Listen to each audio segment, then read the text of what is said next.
quão grande amor nos tem concedido o Pai, que fôssemos chamados filhos de Deus. Eu e você temos que responder para nós mesmos. O que farei de Jesus? Chamado livro de Testemunhos, volume 9, página 189, diz assim: se nos humilhássemos perante o Senhor e fôssemos bondosos, o mexeriqueiro descobre o segredo. Deus dá e Deus cobra, mas Deus não cobra nada que Ele não deu antes.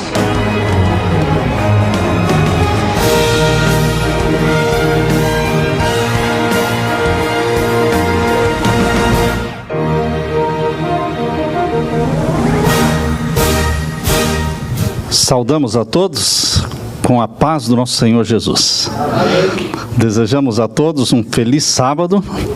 É uma alegria podermos estar aqui na igreja de Orlando com o pastor Rui e a Raquel. É uma alegria poder conhecer alguns também. E estamos aqui para esse final de semana, hoje e amanhã de manhã e amanhã à tarde, falando sobre as profecias, sobre a volta de Jesus. Não podia ser outro tema a não ser a volta do nosso Senhor Jesus. Mas antes de iniciarmos, queremos orar mais uma vez. Assentados como estão, vamos orar. Pai querido que estás nos céus, na Tua presença estamos para Te adorar. Estamos aqui em busca de amizade contigo, intimidade contigo e para sermos participantes da Tua santidade. Amém. Dá-nos da Tua santidade, porque Tu és santo e Tu pedes que sejamos santos. Portanto, Pai eterno, derrama sobre nós o Espírito que nos faz santos. Que o Espírito habite em nós, que o Espírito Santo derrame luz sobre nós para entendermos a Tua profecia. E que o Senhor fale a cada coração, em nome de Jesus. Amém. Queridos, a volta de Jesus é o meu maior anelo. A volta de Jesus é a maior esperança que está dentro do meu coração e eu creio que no coração de cada filho e filha de Deus. Não estamos aqui fazendo planos a longo prazo. Estamos aqui fazendo planos a curto prazo. Amém. Todos os planos nossos devem ser a curto prazo. Por quê? O único plano a longo prazo que eu tenho é ir para o céu. Amém. É morar na Nova Jerusalém. E a profecia que nós vamos estudar hoje está em Daniel capítulo 2. Abra sua Bíblia em Daniel capítulo 2. Esta é uma profecia muito conhecida, é uma profecia que eu tenho ouvido os pastores pregando já desde que eu era menino. Desde quando eu era criança, lá na cidade de Tararé, no estado de São Paulo. A primeira conferência pública que eu assisti foi do pastor Campo Longo, no cinema da cidade de Tararé. E desde então, a profecia de Daniel capítulo 2 está sendo apresentada. Eu me lembro que quando meu filho, menino de 5, 6, 7 anos, viajava comigo, ia para as conferências, e ele sempre me ouvia pregando sobre a estátua de Nabucodonosor, de Daniel capítulo 2. Ele decorou isso aí. Ele com 6, 7 anos ou 5 aninhos, eu perguntava da cabeça de ouro e ele sabia que era Babilônia. E ele ia dizendo o nome dos impérios de acordo com os metais que aparecem na estátua. Por isso, queridos, é uma profecia muito conhecida. E você pode perguntar, por que voltarmos a estudar esta profecia, que há tanto tempo estamos estudando? O que mais de novidade pode existir nesta profecia?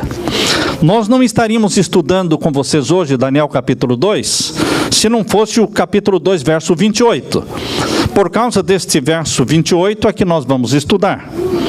Vejam aí o capítulo 2 e o verso 28. Aqui nós lemos. Capítulo 2 de Daniel e o verso 28. Mas há um Deus nos céus, o qual revela os segredos. Ele, pois, fez saber ao rei Nabucodonosor o que há de ser nos últimos dias. O teu sonho e as visões da tua cabeça na tua cama são estas. Queridos, por que vamos estudar? Porque o sonho que Nabucodonosor teve lá no passado, antes do nascimento de Cristo, praticamente 600 anos antes do nascimento de Jesus, ele tem algo a ver com você e comigo, com o tempo e com a geração em que nós estamos vivendo, porque aqui diz que Deus revelou o que haveria de acontecer nos últimos dias. Geralmente esta profecia é estudada, mas ela fica lá pela Idade Média, quando o Império Romano deixou de existir, e não avança para os últimos dias. Hoje nós queremos avançar para os últimos dias, com vocês, através do capítulo 2. Vamos então começar o capítulo 2 a partir do verso 1. Abra sua Bíblia aí, capítulo 2 e o verso 1. Aqui nós lemos: E no segundo ano do reinado de Nabucodonosor, teve Nabucodonosor uns sonhos. Será por que Deus falou com Nabucodonosor com sonho? Porque ele acreditava em sonhos. Se ele não acreditasse em sonhos, Deus não teria falado com ele através de sonhos. Você acredita em sonhos? Você já teve sonhos significativos que Deus deu? Aqui diz então: E o seu espírito se perturbou e passou-se-lhe o seu sono. E o rei mandou chamar os magos, os astrólogos e os encantadores e os caldeus, para que declarassem ao rei qual tinha sido o seu sonho. E eles vieram e se apresentaram diante do rei. E o rei lhes disse: Tive um sonho, e para saber o sonho está perturbado o meu espírito. E os caldeus era a elite intelectual de Babilônia, disseram ao rei: Ó rei, vive eternamente, dize o sonho aos teus servos, e daremos a interpretação. Respondeu o rei, e disse aos caldeus: O que foi, me tem escapado. Se me não fizerdes saber o sonho e a sua interpretação, sereis despedaçados, e as vossas casas serão feitas um monturo. Mas se vós declarardes o sonho e a sua interpretação, recebereis de mim dons, dádivas, grande honra. Portanto, declarai-me o sonho e a sua interpretação. Responderam uma segunda vez e disseram: Diga ao rei o sonho aos seus servos, e daremos a sua interpretação. Respondeu o rei e disse: Percebo muito bem que vós quereis ganhar tempo, porque vedes que o que eu sonhei me tem escapado. Por consequência, se me não fazeis saber o sonho, uma só sentença será vossa. Pois vós preparastes palavras mentirosas e perversas para as proferirdes na minha presença, até que se mude o tempo. Portanto, dizei-me o sonho, para que eu entenda que me podeis dar a sua interpretação. Responderam os caldeus na presença do rei e disseram: Não há ninguém sobre a terra que possa declarar a palavra ao rei, pois nenhum rei há, senhor ou dominador, que requeira coisa semelhante de algum mago ou astrólogo ou caldeus. Queridos, não há ninguém, disseram os caldeus, ninguém na terra que possa revelar ao rei. Só Deus conhece o futuro. Eles reconheceram que o Deus que eles serviam e que a sabedoria e a intelectualidade deles não eram suficientes para que entendessem qual teria sido o sonho e qual seria a interpretação. E aqui no verso 12 diz: Então o rei muito se irou e enfureceu e ordenou que matassem a todos os sábios de Babilônia. E saiu o decreto segundo o qual deviam ser mortos os sábios. E buscaram então a quem? Daniel e aos seus companheiros. Eles não estavam entre os caldeus, porque não eram caldeus. Eles não estavam entre os astrólogos, porque não eram astrólogos. Eles não estavam entre os encantadores e feiticeiros e bruxos de Babilônia. Eles estavam à parte. Era um grupo especial, Daniel e os seus 3 companheiros. E eles vieram em busca de Daniel para que também fosse morto. Então Daniel, verso 14, falou avisado e prudentemente a Arioque, capitão da guarda do rei, que tinha saído para matar os sábios de Babilônia. Respondeu e disse a Arioque: prefeito do rei: por que se apressa tanto o mandado da parte do rei? Então Arioque explicou o caso a Daniel. Então Daniel entrou e pediu ao rei que lhe desse tempo para que pudesse dar a interpretação. Então Daniel foi para casa e fez saber o caso para Ananias, Misael e Azarias, seus companheiros, para que pedissem misericórdia ao Deus do céu sobre este segredo, a fim de que Daniel e os seus companheiros não perecessem com o resto dos sábios de Babilônia. Então foi revelado o segredo a Daniel, numa visão de noite. Então Daniel louvou ao Deus do céu. Deus revela a Daniel o sonho de Nabucodonosor. Quando os filhos de Deus têm problemas, e quem não tem problemas? Eles não devem ir atrás de bruxaria, nem de bola de cristal, nem de cartomancia, nem de ciganos para ler a mão, nem de astrologia. Quando os filhos de Deus têm problemas, eles buscam a Deus em oração. Nós oramos e Deus nos fala. Nós oramos e Deus nos faz entender, nos conforta. Queridos, é esta falta de oração que é tão popular hoje, a falta da oração. Nós temos remédios para tudo, nós temos soluções para tudo, e nós parece que não precisamos de Deus. Não estamos acostumados a depender de Deus. Por isso, quando vem uma doença para a qual não existem remédios, as pessoas entram em parafuso, porque elas não estão acostumadas a dependerem de Deus. Quando é uma dor de cabeça, eles não se apavoram, porque existem remédios para dor de cabeça. Quando é uma diabetes, eles não se incomodam, para isso existe insulina. Mas quando é um câncer, eles se apavoram, porque ainda não tem um remédio para o câncer. Eles têm que confiar 100% em Deus. E quando não estamos acostumados a confiar, entramos em parafuso. Outros suicidam. Aqui diz, queridos, que Daniel apelou para o Deus do céu. É para quem nós temos que apelar. E o verso 20, leia comigo aí, o verso 20 em diante. Falou Daniel e disse: seja bendito o nome de Deus para todo sempre, porque Ele é a sabedoria e a força. E Ele muda os tempos e as horas, e remove os reis e estabelece os reis.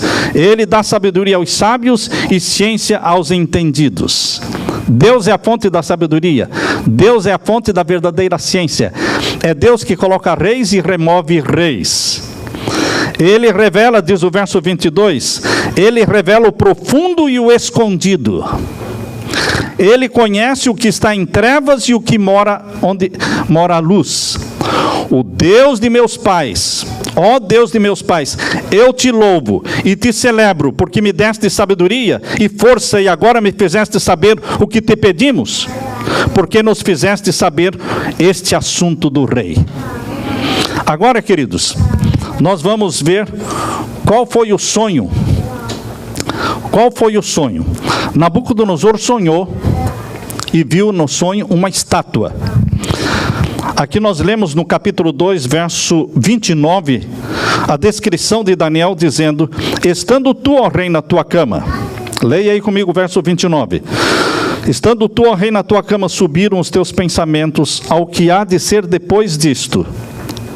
Aquele, pois, que revela os segredos, te fez saber o que há de ser. E a mim me foi revelado este segredo, não porque haja em mim mais sabedoria do que em todos os viventes, mas para que a interpretação se fizesse saber ao rei, e para que entendesses os pensamentos do teu coração. Tu, ó rei, estavas vendo, e eis aqui uma grande estátua. Esta estátua, que era grande, cujo esplendor era excelente, estava em pé diante de ti, e a sua vista era terrível. A cabeça daquela estátua era de ouro fino. O seu peito e os seus braços eram de quê? De prata. E o seu quadril era de bronze. As pernas, bronze e cobre, não é? Ou cobre. As pernas de ferro. E os seus pés em parte de ferro e em parte de barro. E estavas vendo isto, quando uma pedra foi cortada sem mão, a qual feriu a estátua nos pés de ferro e de barro, e os esmiuçou. Então foi juntamente esmiuçado o ferro, o barro, o cobre, a prata, o ouro, os quais se fizeram como a pragana das eiras no estio, e o vento os levou, e não se achou lugar algum para eles. Mas a pedra que feriu a estátua se fez um grande monte, e encheu toda a terra. Este é o sonho, e também a interpretação dele diremos na presença do rei. Deus dá a profecia, e Deus dá a interpretação. Amém. É comum as pessoas querem interpretar profecias da Bíblia da cabeça delas. Mas nós temos que deixar que a Bíblia própria dê a interpretação. Goste ou não goste, a interpretação da profecia está na Bíblia. Pode não agradar a muitos, mas ela está na Bíblia. Deus dá a interpretação. E queridos, a interpretação de uma profecia nunca começa antes do período em que o profeta está vivendo. Toda interpretação profética deve começar com o poder reinante ou no futuro, mas nunca no passado. A profecia de Daniel começa sempre com Babilônia, quando o poder reinante é Babilônia. Mas quando o poder reinante não é mais Babilônia, agora o poder reinante era a Medo-Pérsia. Então a profecia não começa mais com Babilônia, começa com a Medo-Pérsia. Isso você vê no capítulo 2 e no capítulo 7, as profecias de Daniel começam com Babilônia. Mas quando você chega no capítulo 8 de Daniel, a profecia já não começa mais com Babilônia, e sim com a Medo-Pérsia. Assim como o capítulo 11 também começa com a Medo-Pérsia, porque Babilônia já era história no passado. Sempre começa com o poder reinante.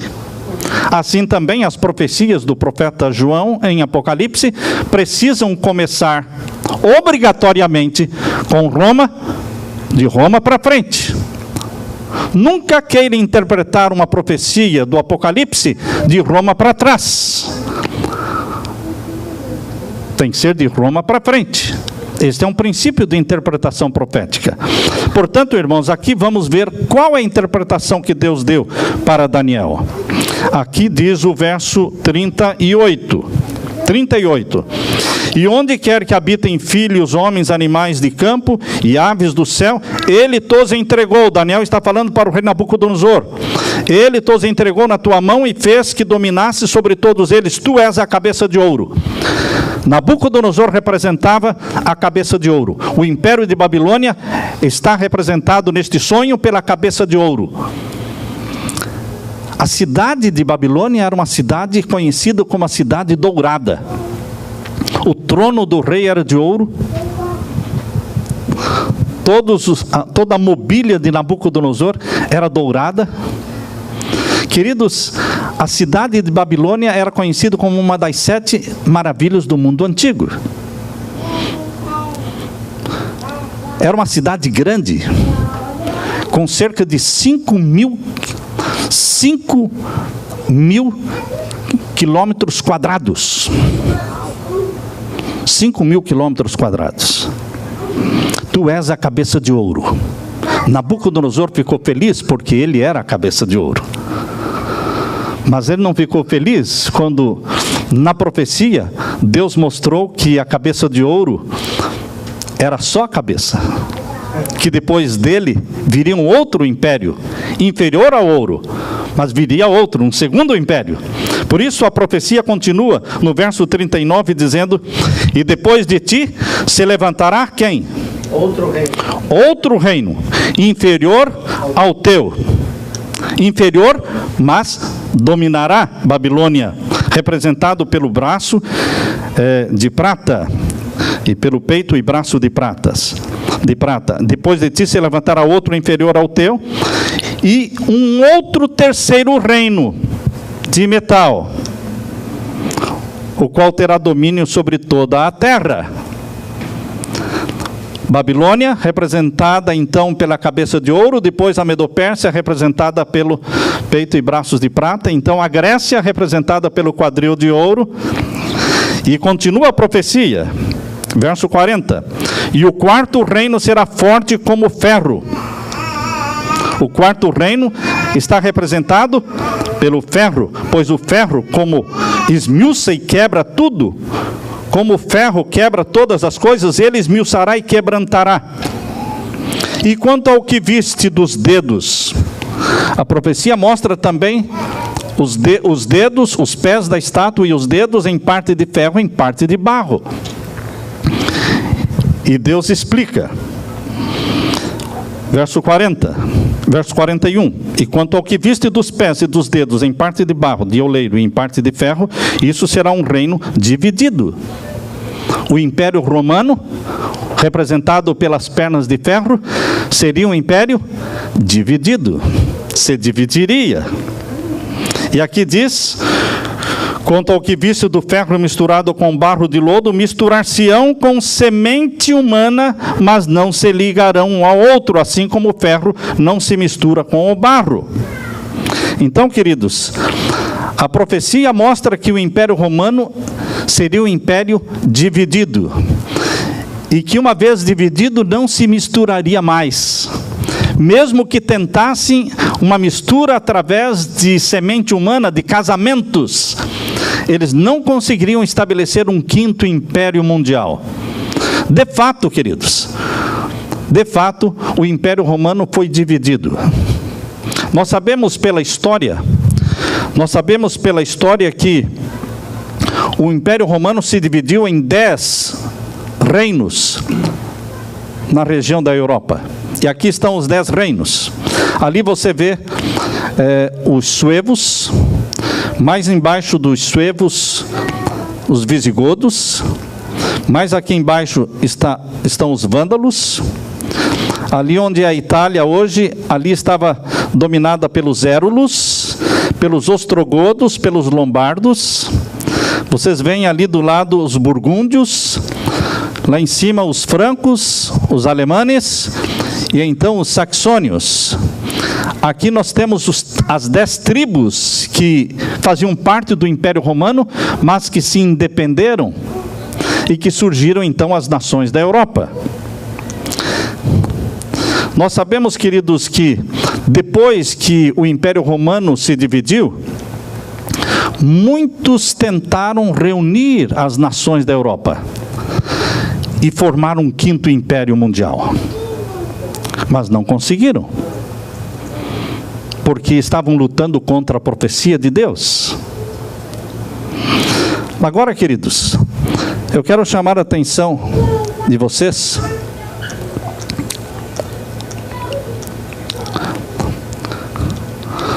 a Rainha Elizabeth, a Rainha Vitória da Europa. Ela foi conhecida como a vovó da Europa, porque ela era parente de todos os governantes da Europa. Por isso eles se misturaram com semente humana para formar um quinto império mundial, mas não conseguiram. Pastor, desculpa só atrapalhar um pouquinho. Por isso que a comunidade europeia não consegue hoje selar, né? Isso mesmo. Então, queridos, aí vocês estão vendo o símbolo da comunidade europeia. O símbolo da comunidade europeia é a Torre de Babel. Eles querem formar um só reino. Este é o pensamento. Mas, queridos, pois não. E essa estrela aí é a estrela que é o símbolo de Satanás, não é? Isso mesmo. Isso mesmo. Isso mesmo. A estrela de 5 pontas, não é? É o pentagrama invertido. A Bíblia diz que nos dias dos reis, representados pelos dedos da estátua, surgiria uma pedra. Vamos ler aqui o verso 44, capítulo 2, verso 44. Mas nos dias destes reis, o Deus do céu levantará um reino que não será jamais destruído. Este reino não passará a outro povo. Esmiuçará e consumirá todos estes reinos, e será estabelecido para sempre. Amém. Deus está mostrando que nos dias dos reinos representados pelos 10 dedos da estátua, surgiria uma pedra.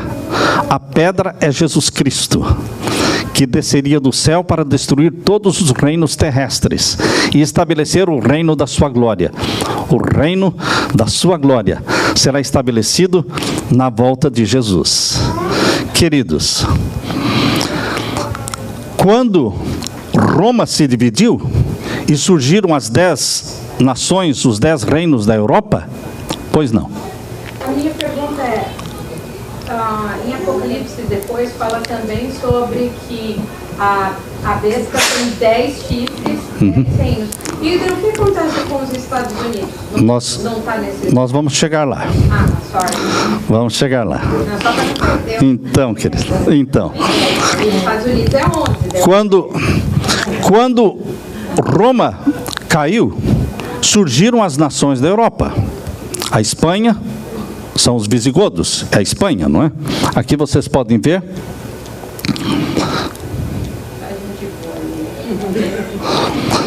Os visigodos é a Espanha.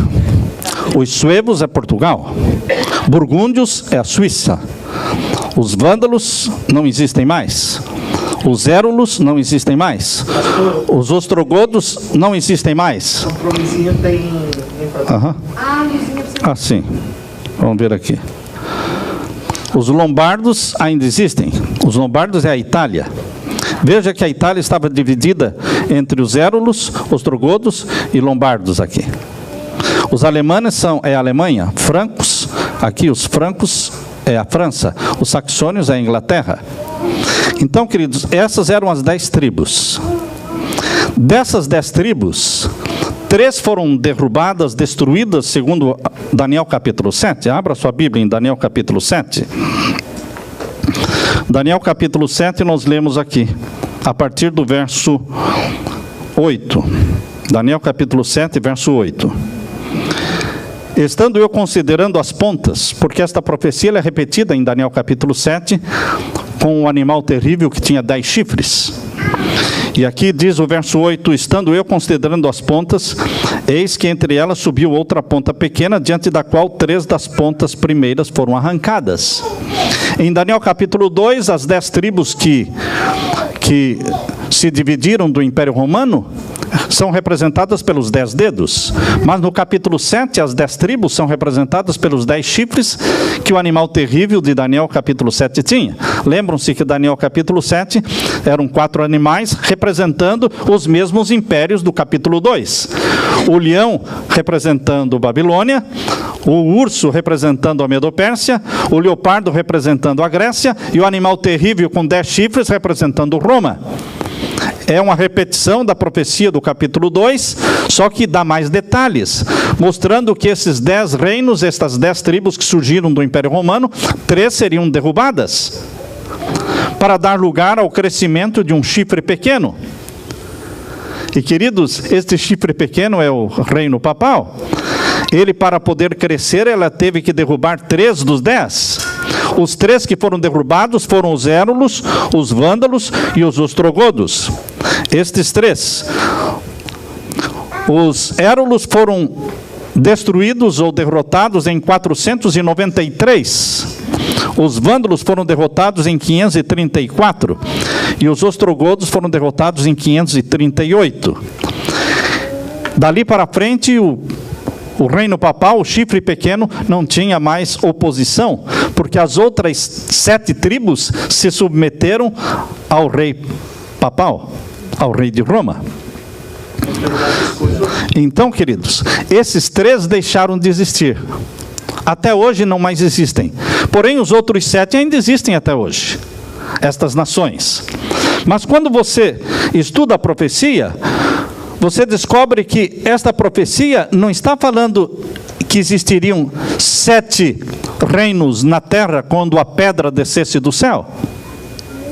Quando a pedra descer do céu e atingir os pés da estátua, vai atingir os pés da estátua com 10 reinos. Então percebam que os pés da estátua têm 2 conexões. Os pés da estátua têm uma conexão com a perna, que é o Império Romano, porque os pés, em parte de barro, em parte de ferro, com os 10 dedos, vieram de onde? Do Império Romano, representado pelas pernas de ferro. Mas os pés com os 10 dedos têm também uma conexão com a pedra, Os pés, eles estavam ligados à perna, mas os pés também seriam tocados pela pedra. A pedra não viria sobre a cabeça, a pedra viria sobre os pés. Então, quando nós interpretamos os 10 dedos da estátua como que sendo aplicado somente às 10 tribos que surgiram do Império Romano, está correto, porém isso está no passado. Mas a profecia diz que Deus revelou para Nabucodonosor o que há de acontecer nos últimos dias. E 476 da nossa era não é os últimos dias. 476, nós estamos em 2014 e Jesus ainda não voltou. Então 476, quando as 10 tribos surgiram do Império Romano, não estava falando dos últimos dias, estava falando da divisão do Império Romano. Mas quando a pedra descer, este é o tempo dos últimos dias. E no tempo dos últimos dias serão 10 e não 7. Então os 10 dedos têm duas aplicações. Os 10 dedos têm uma aplicação e um significado em relação às pernas. E os 10 dedos têm um significado em relação à pedra.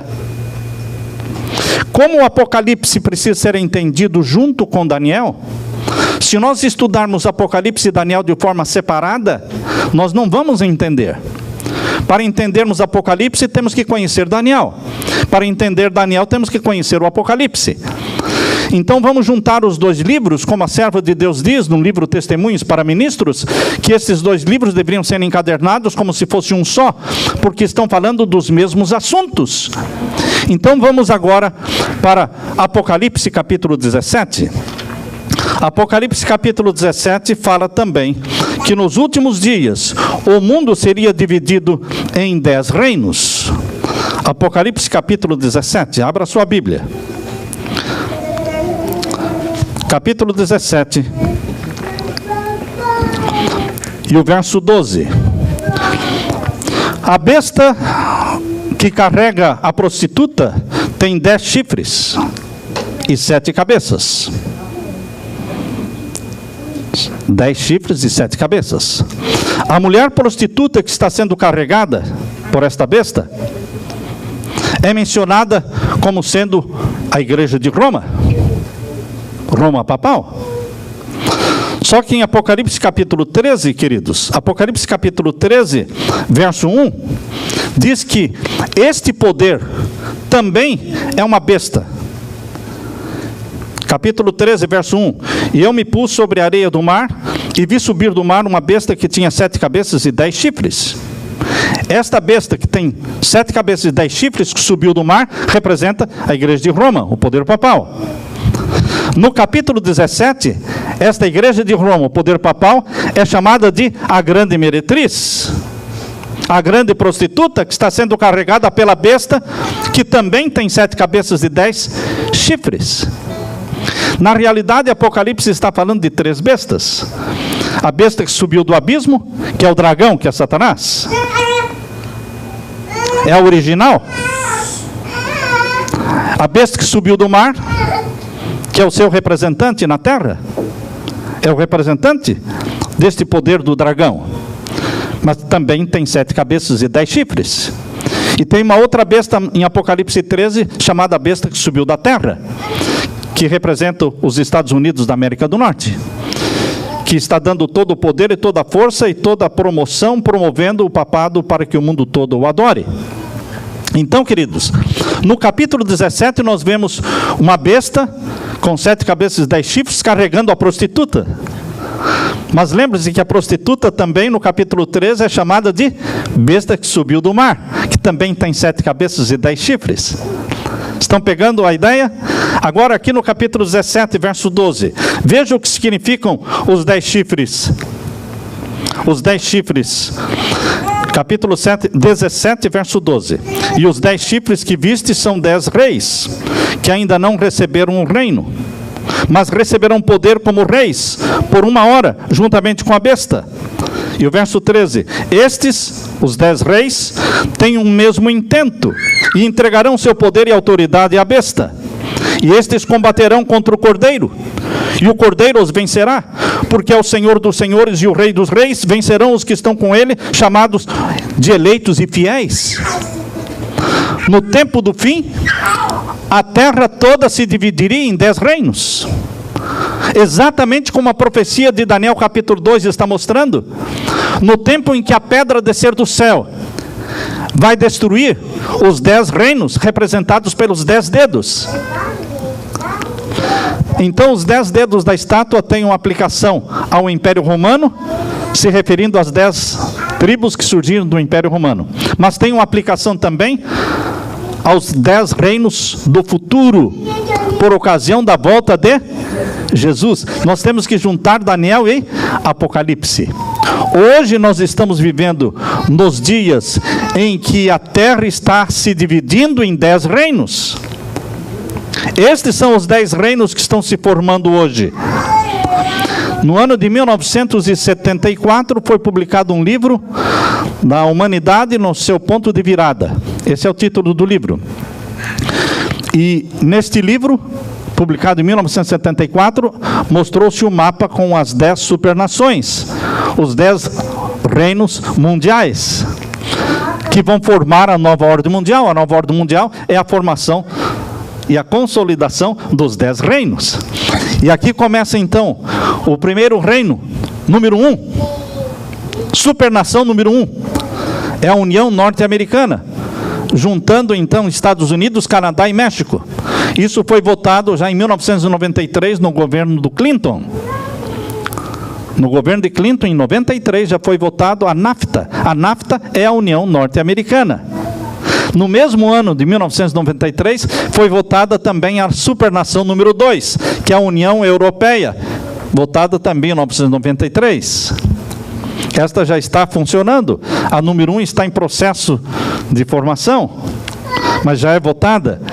A supernação número 3 é o Japão, a supernação número 4 é a África do Sul e Austrália, a supernação número 5 é a União do Leste Europeu, é a antiga União Soviética, formada em maio de 2014. Agora, no dia 28 de maio de 2014, Putin assinou o documento que forma esta supernação, este bloco econômico chamado de União do Leste Europeu. A nação número 6 é a supernação latina, já foi formada em 2008, Unasul. E a nação número 7 é a União dos Países Árabes, o norte da África, o Oriente Médio, e está em processo. Todo o Oriente Médio e também o norte da África vão formar a nação número 7. Esta é a nação mais difícil de se formar, porque são governos totalitários, são governos absolutos, são governos onde a religião e o Estado são uma só coisa.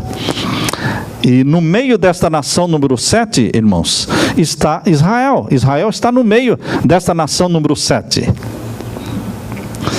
Esta é a mais difícil de se formar, mas está em processo. Desde que começou a Revolução no Egito, lembram-se quando começou a Revolução no Egito?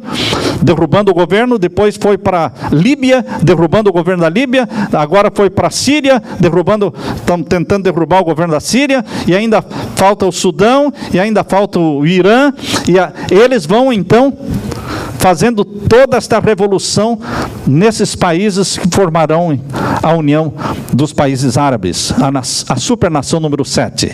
A supernação número 8 é a África tropical, a África central. E a supernação número 9 é o sul e sudeste da Ásia. E a número 10 é a China. Portanto, queridos, este é o mapa. Se você for na internet, você encontra esse mapa das 10 supernações. Ali está o número 1, número 2, toda a Europa. Número 3, ali Estados Unidos, México e Canadá. Número 3, o Japão, aqui embaixo. Número 4, Austrália e África do Sul. Número 4.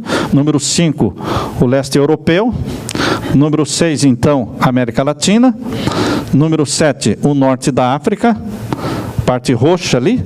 Número 7, Oriente Médio e norte da África. Número 8, o centro da África. Número 9, Ásia e Sudeste da Ásia. E número 10, a China. Nos dias destes reis, a pedra virá, será lançada do céu e destruirá todos os reinos. Queridos, a profecia dada por Deus diz respeito aos últimos dias. Por isso nós não podemos parar em 476, pensando que os 10 dedos simbolizam somente as 10 tribos que surgiram do Império Romano. Não podemos ficar só com esta interpretação, porque aqueles 10 dedos não são mais 10, viraram 7, porque 3 nações desapareceram daquelas 10. Mas quando Jesus Cristo descer do céu, a pedra vai atingir uns pés com 10 dedos, representando 10 reinos. E em Apocalipse 17 diz que no tempo do fim, a terra vai ser dividida em 10 reinos. E que os líderes desses 10 reinos vão dar o seu poder para que a besta reine sobre eles. Diz aqui, vamos ler de novo o capítulo 17, verso 12 e 13. E os 10 chifres que viste são 10 reis, que ainda não receberam o reino, mas receberão poder como reis por 1 hora, ou seja, vai ser a nova ordem mundial, queridos, que é a união desses 10 reinos sob o poder papal. Vai ser tão rápido. A tão sonhada nova ordem mundial vai durar somente 42 meses. Esse é o período de Apocalipse capítulo 13, verso 5. Abra sua Bíblia em Apocalipse 13, verso 5, e veja quanto tempo vai durar a nova ordem mundial. Eles estão sonhando com uma nova ordem mundial que dure o milênio inteiro.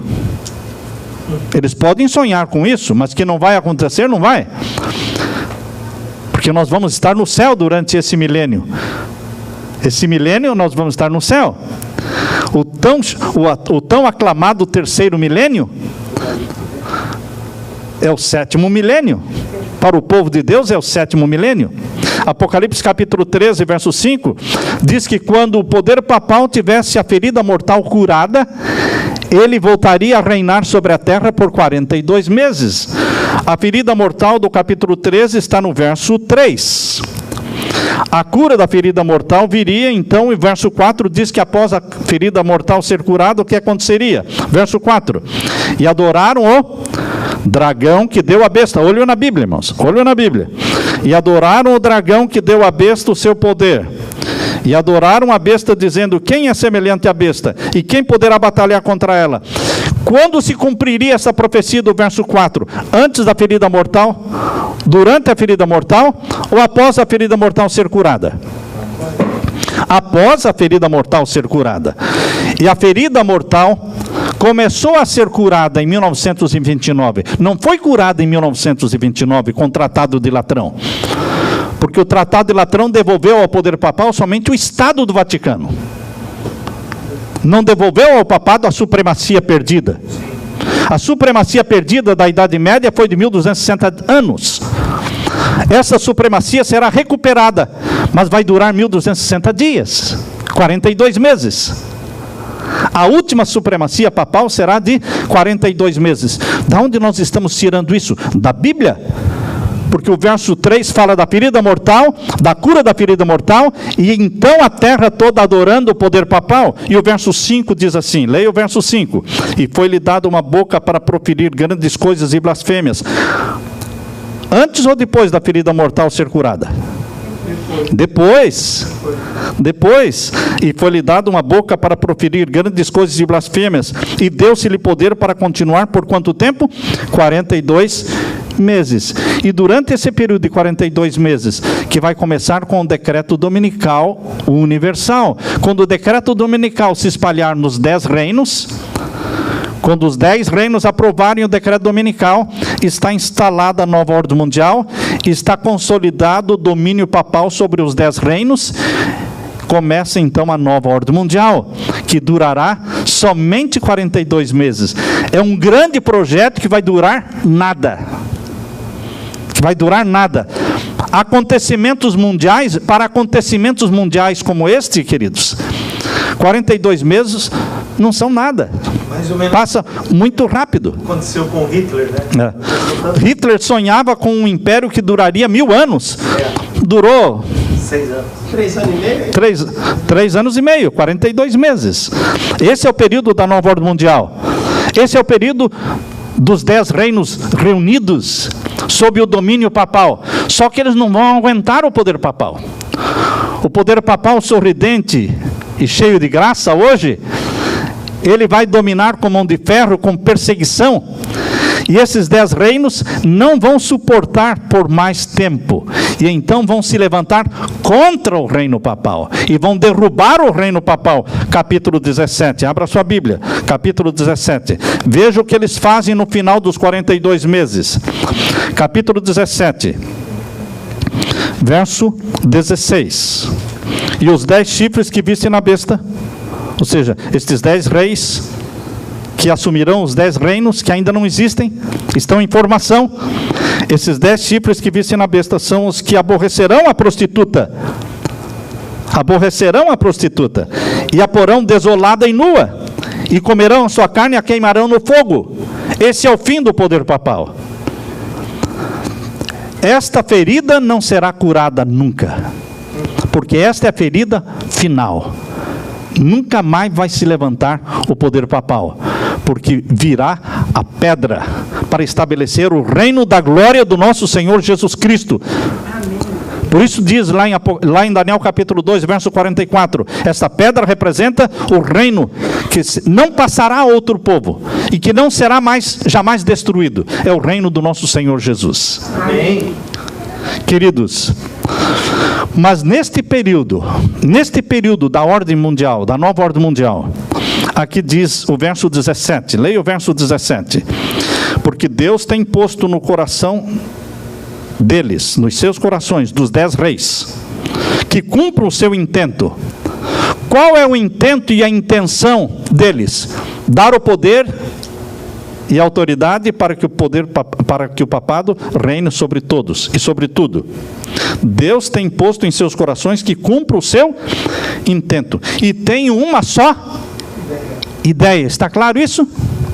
Os 10 vão pensar uma só coisa. Quem vai reinar sobre nós? Papa Francisco. Ele vai reinar sobre nós. Para isso ele tem que ter o carisma. Para isso ele tem que ter o acordo de todas as religiões. Para isso ele tem que ter o braço amigo dos evangélicos, dos protestantes, dos católicos, dos ortodoxos, dos muçulmanos, dos judeus. Todos precisam se unir, porque ele será o líder da nova ordem mundial. Agora, será, queridos, existe um livro escrito por Malachi Martin, um jesuíta. O título do livro é O Sangue, a Chave deste Sangue. The Key of This Blood. É um livro de 600, 700 páginas. E ali ele escreveu que quem vai dominar na nova ordem mundial é o poder papal. O mundo estava dividido, diz ali, entre 3 poderes: o comunismo, o capitalismo e o Vaticano. Ele diz neste livro: o comunismo vai cair, o capitalismo vai cair, e quem terá o domínio do mundo? O Vaticano, o poder papal. Ele escreveu este livro há 30 anos atrás, irmãos. Há 30 anos atrás. Antes da queda do comunismo. Antes da queda dos muros de Berlim. E isso é o que está acontecendo. A profecia já mostra isso. Que a terra se dividiria em 10 supernações. E todos teriam uma só ideia. Os 10 vão se unir num só pensamento. Vão dar poder e autoridade ao poder papal. E agora o finalzinho do verso 17, irmãos. Até que, louvado seja Deus pelo até que.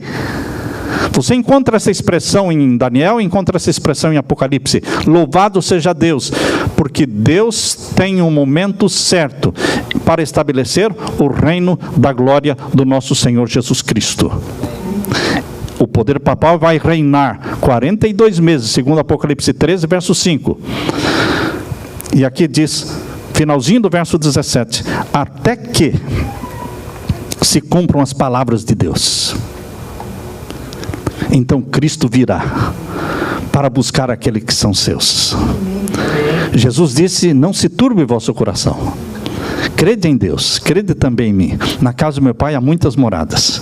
Se não fosse assim, eu não vos teria dito. Eu vou preparar-vos lugar.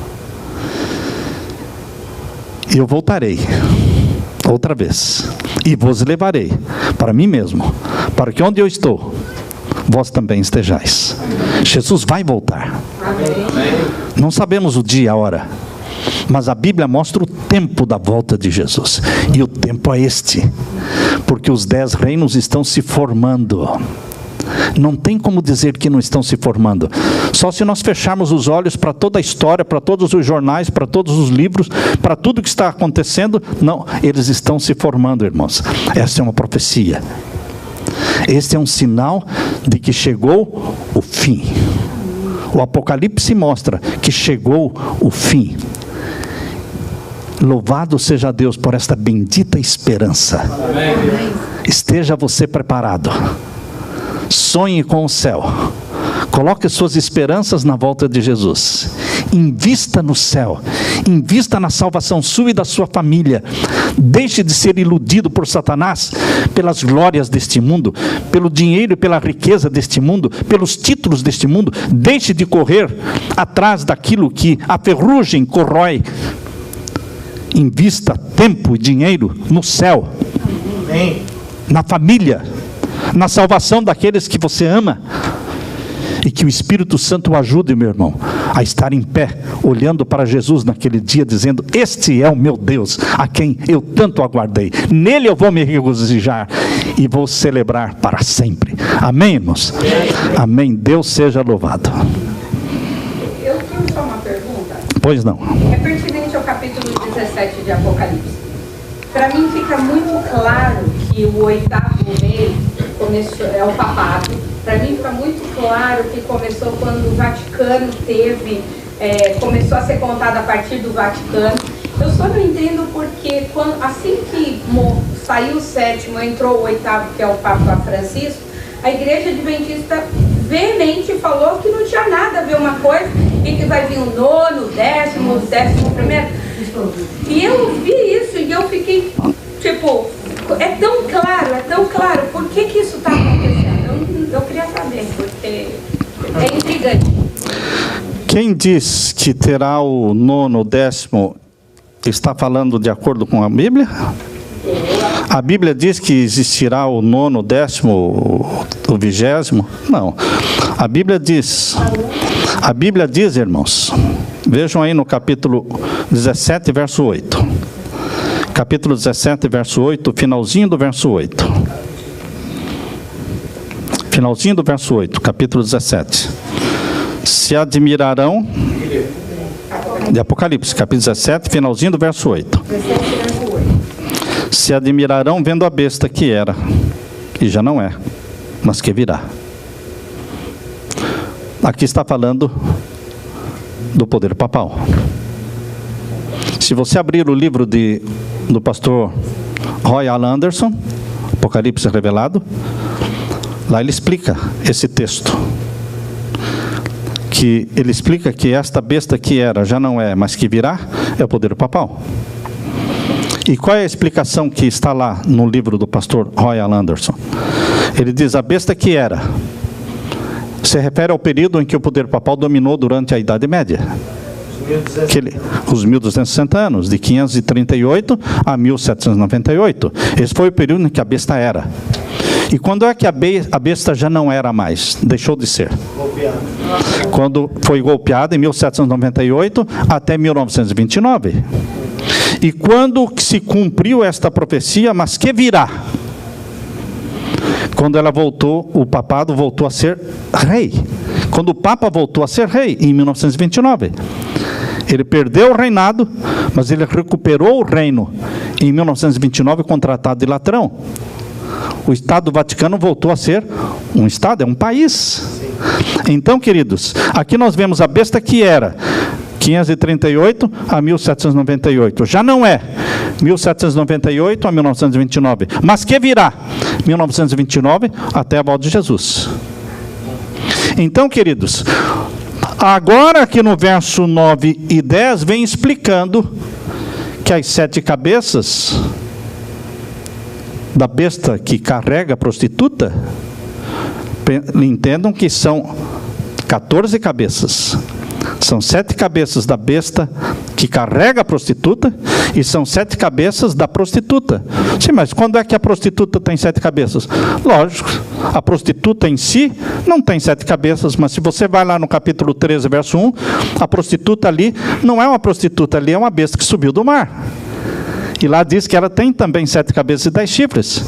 E é da mesma cor da outra besta. As duas são vermelhas. Então, queridos, aqui o capítulo 17 explica o que são as 7 cabeças da besta que carrega a prostituta e o que são as 7 cabeças da besta que subiu do mar. Agora veja o capítulo 17, verso 9. Aqui há sentido.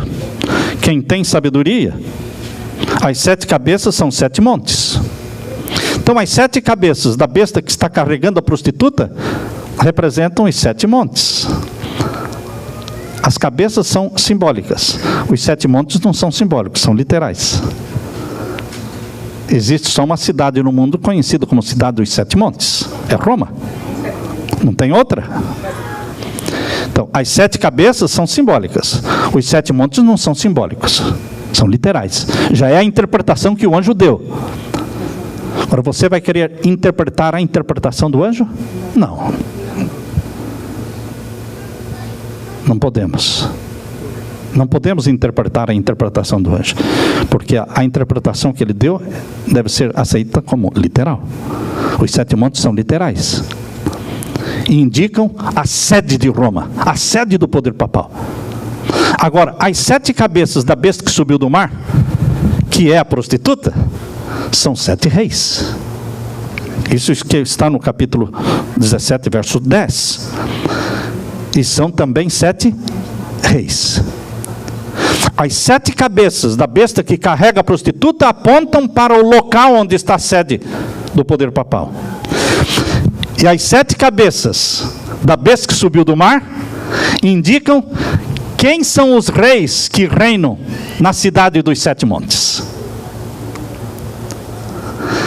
As 7 cabeças são simbólicas. 7 reis não são simbólicos, são reis. 7 cabeças são simbólicas. 7 reis não são simbólicos. Já é literal. São 7 reis. Reis da onde? Da China? Do Japão? Não. Reis de Roma. Porque está falando de Roma. A profecia mostra geograficamente a sede do poder papal. E a profecia mostra que nesta sede chamada Roma, a cidade dos 7 montes, só existiriam reis papais. Qual outro rei existe lá? É o rei papal. De 1929 para cá, existiriam 7 cabeças. São 7 cabeças. Muitos pensam que Papa Francisco é a 8ª cabeça. Mas de onde vão tirar a 8ª cabeça? Não existe 8ª cabeça. Nem 9ª, nem 10ª. São só 7. O Papa Francisco não é 8ª cabeça. Ele é o 8º poder. E o 8º poder pertence aos 7. Verso 11, né? Verso 11. Vamos ler o capítulo 17, verso 11. E a besta que era e já não é, ela também o 8º, e é dos 7. Como é que o 8º poder poderia... Como é que o 8º poder poderia pertencer aos 7? Só Deus sabia disso, ninguém sabia mais disso. Eu não sabia, você não sabia, ninguém sabia que o Papa Bento XVI ia renunciar. Não ia morrer, ele ia renunciar. E a 7ª cabeça continuaria viva, aberta, abrindo as portas da 7ª cabeça para adicionar o 8º poder. O Papa Francisco entrou na história não como oitava cabeça, porque não existe oitava cabeça. O Papa Francisco entrou na história da profecia como oitavo poder que pertence à sétima cabeça. Tá ligado. Então, pastor, pertence à sétima cabeça. Sim, estão juntos. Nós temos 2 papas no Vaticano. Aqui no 11 diz... 2 papas no Vaticano. Então, queridos... Aqui diz procede, né? Procede, pertence. Entende? É dos 7. Pertence aos 7, procede dos 7. Ou seja, tinha que pertencer a uma das 7 cabeças. E ele pertence à sétima cabeça. Mesmo que o Papa Bento XVI morra hoje, mas o Papa Francisco já é a segunda fase da sétima cabeça. A sétima cabeça tem 2 fases. Fase 1, Papa Bento XVI. Fase 2, Papa Francisco. O oitavo poder, irmãos, tem 2 fases. O oitavo poder tem 2 fases. Fase 1 do oitavo poder, Papa Francisco, que pertence às 7. Pertence aos 7. Fase 2 do oitavo poder, Satanás personificando Cristo. Mas onde é que está aqui Satanás personificando Cristo? O verso 11 começa dizendo: e a besta que era e já não é, ela também o oitavo, e é dos 7, e vai à perdição. Agora, irmãos, a besta que era e já não é, veja lá no capítulo 17, verso 8, na primeira linha do verso 8. A besta que viste foi e já não é, e há de subir do abismo e irá à perdição. Qual é a besta do verso 8 que diz que irá à perdição? A besta do abismo. É que carrega a prostituta. A profecia vai falando de 2 bestas intercaladamente. Sempre na sequência, como está no verso 8, porque o verso 8 começou a explicar as bestas. Como o verso 8 começou a explicar as bestas, nós temos que respeitar a sequência do verso 8, porque ela vai se repetir no resto do capítulo. Qual é a sequência do verso 8? Qual é a primeira besta que aparece no verso 8? A besta que subiu do mar, o papado, ou a besta do abismo? Qual é a primeira besta que aparece no verso 8? A besta do abismo. Quem é a besta do abismo? Quem é a besta que foi lançada do céu no abismo? Quem é a besta que vai ser lançada de novo no abismo durante 1000 anos e vai subir do abismo no final dos 1000 anos? Satanás. Então, esta é a besta do abismo, é Satanás. É a primeira mencionada no verso 8. Agora, veja a segunda besta mencionada no verso 8. No final do verso 8.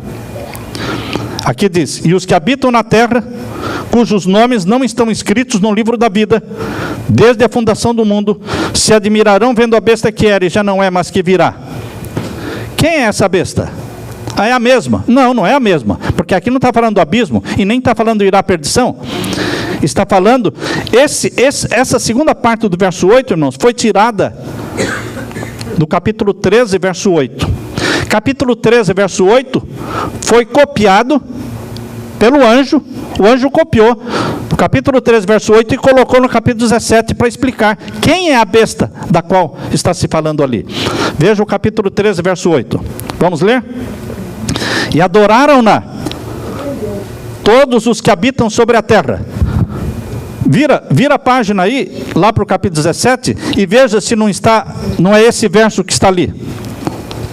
Me acompanhe, vira a página. Se você não virar a página, eu sei que você não está lendo. E se você não ler, você não vai entender. Capítulo 17, verso 8. Segunda parte do verso 8. E os que habitam na terra. Volta para o capítulo 13, verso 8. E adoraram a todos os que habitam sobre a terra, esses cujos nomes não estão escritos no livro da vida do Cordeiro, que foi morto desde a fundação do mundo. Agora volta lá para o final do verso 8, capítulo 17, verso 8. E os que habitam na terra, cujos nomes não estão escritos no livro da vida, não é o mesmo verso? Desde a fundação do mundo. Se admirarão vendo a besta que era, já não é, mas que virá. De que besta o capítulo 13 está falando? Do mar, né? A besta que subiu do mar, poder papal. De que besta o final do verso 8, do capítulo 17, verso 8, o finalzinho, de que besta está falando? Do poder papal. Então o verso 8 fala de 2 bestas, a besta do abismo, que é Satanás, e a besta do mar, que é o papado. Por isso que fala primeiro das 7 cabeças da besta do abismo, que simbolizam o quê? Os 7 montes de Roma. E depois fala das 7 cabeças da besta que subiu do mar, que simbolizam os 7 reis. Sempre vai nessa sequência. Primeiro fala da besta do abismo, depois fala da besta. Então, queridos, quando chega no verso 11, no verso 10, o verso 10 termina falando de quem?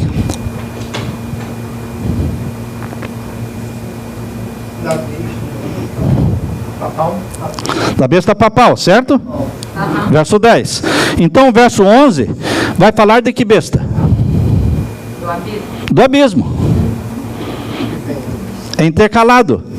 Então começa falando da besta do abismo, e a besta que era e já não é, ela também o 8º. Então o 8º poder é duplo.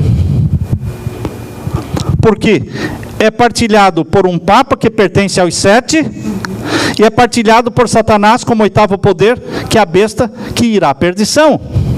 E o tempo todo a besta do abismo dá poder. Lógico, é o representante dele. Só que vai chegar um momento que Satanás vai promover a queda do papado. Satanás vai usar os 10 reis dos 10 reinos da nova ordem mundial, vai fazer com que eles se rebelem contra o papado, derrubem e acabem com o papado, para que Satanás reine na terra como Cristo, personificando Cristo. Satanás usa e descarta, não deixe que ele use você, porque ele não é amigo de ninguém, nem do Papa.